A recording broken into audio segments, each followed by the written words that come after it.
समय था साल 1987, नवंबर की ठंडी और बूंदा बांदी वाली रात। उत्तर प्रदेश के रामपुर जिले के सुनसान देहाती इलाके में रूट नंबर 47 की आखिरी बस रामपुर कस्बे से भूतपुरवा गांव की ओर जा रही थी।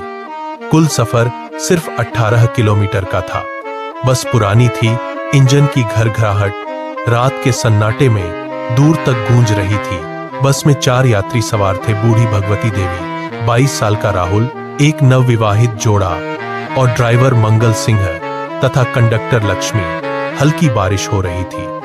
सड़क दोनों तरफ सरसों के खेतों और पुराने पीपल के पेड़ों से घिरी हुई थी। आधी रात के करीब एक सुनसान मोड़ पर ड्राइवर मंगल सिंह को हेडलाइट की रोशनी में 2 आदमी दिखे। वो बस स्टॉप पर नहीं थे, वो एक अंधेरे निर्जन जगह पर सड़क के किनारे खड़े थे, एक दूसरे के कंधे से सटे हुए, जैसे रास्ता रोककर खड़े हों। उनके पास कोई सामान नहीं था, सिर्फ पुराने जमाने के मोटे कुर्ते और धोती पहने हुए थे। मंगल सिंह ने पहले तो बस की स्पीड कम नहीं की। उसने सोचा, ये आखिरी बस है, स्टॉप भी नहीं है। रात को ऐसे सुनसान जगह पर कौन खड़ा होता है? लेकिन कंडक्टर लक्ष्मी ने कहा, रोक लो भैया, गांव वाले लगते हैं, अगर नहीं रोके तो ये लोग रात भर यहीं भटकेंगे। बस धीरे धीरे रुक गई। दोनों लोग बस के दरवाजे की तरफ बढ़े। जब वो बस में चढ़े तभी बस के अंदर बैठे सभी लोगों को झटका लगा। 2 नहीं 3 लोग थे। 2 लोग एक तीसरे आदमी को अपने कंधों पर टांगे हुए थे। वो तीसरा आदमी पूरी तरह ढीला पड़ा हुआ था, सिर लटका हुआ, हाथ पैर बेजान। लग रहा था जैसे वो बेहोश हो या नशे में धुत हो। तीनों के कपड़े बहुत पुराने थे, 40-50 साल पुराने देहाती, ठाठ के, फटे, पुराने और गंदे। उनमें से तेज बदबू आ रही थी, सड़ी हुई मिट्टी, पुरानी लकड़ी और कुछ और जो शब्दों में बयान नहीं हो सकती। नवविवाहित जोड़े ने एक दूसरे को देखा। राहुल ने भी ध्यान से देखा, लेकिन सोचा कि शायद कोई बीमार रिश्तेदार है। बूढ़ी भगवती देवी ने तो बस चढ़ते ही अपनी जगह पर सिकुड़कर बैठ गई। उनकी नजर तीनों पर से हट ही नहीं रही थी। बस आगे बढ़ी। नवविवाहित जोड़ा अपने स्टॉप पर उतर गया। अब बस में सिर्फ ड्राइवर, कंडक्टर, भगवती अम्मा, राहुल और वो 3 रहस्यमयी यात्री बचे थे। तीनों बस की सबसे पिछली सीट पर चले गए। कुछ देर बाद अचानक भगवती अम्मा चीख पड़ी और राहुल पर टूट पड़ी, चोर, तूने मेरा पर्स चुरा लिया। राहुल हैरान रह गया।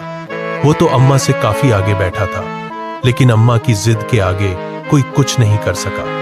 कंडक्टर लक्ष्मी ने बस रोक दी और अगले स्टॉप पर अम्मा और राहुल दोनों को उतार दिया गया। जैसे ही दोनों बस से नीचे उतरे, राहुल ने हाथ जोड़कर कहा, अम्मा जी, मैंने कुछ नहीं चुराया, आप क्यों झूठ बोल रही हैं? भगवती देवी ने धीरे से लेकिन कांपती हुई आवाज में कहा, बेटा, मुझे मालूम है तूने पर्स नहीं चुराया, मुझे बस से उतरना था और तुम्हें भी। जब वो 3 लोग बस में चढ़े थे तब मैंने साफ देख लिया था।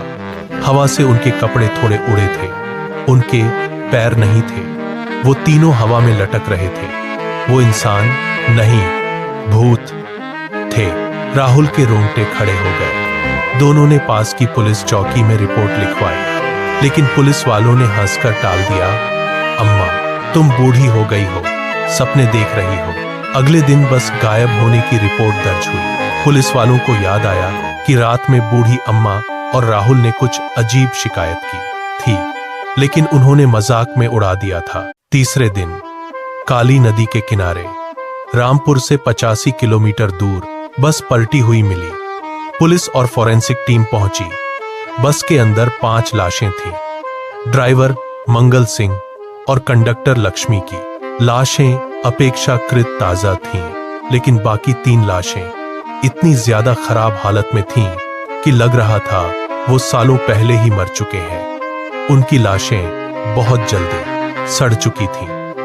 फॉरेंसिक वालों ने चेक करके बताया कि इन तीनों की मौत कल रात को नहीं हुई थी, बल्कि ये बहुत समय पहले ही मर चुके थे। पुलिस को समझ में नहीं आया कि आखिर ऐसा कैसे हो सकता है। जब पुलिस ने बस की कंपनी में पूछताछ की तो पता चला कि बस केवल 18 किमी का रूट तय करती थी और उसमें उतना ही पेट्रोल होता था।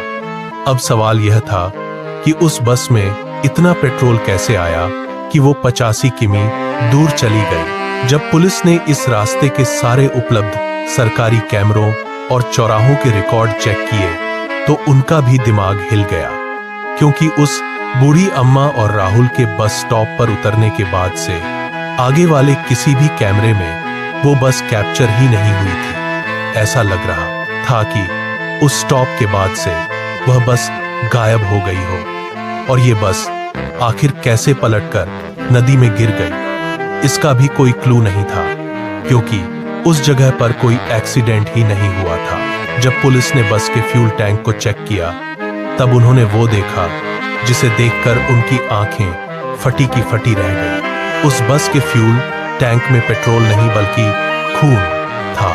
इतना सारा खून, ये सारी चीजें मिलकर एक ऐसी डरावनी और अनसुलझी रहस्यमयी घटना बना रही थी कि पुलिस वाले भी ठंडे पसीने छूटने लगे थे।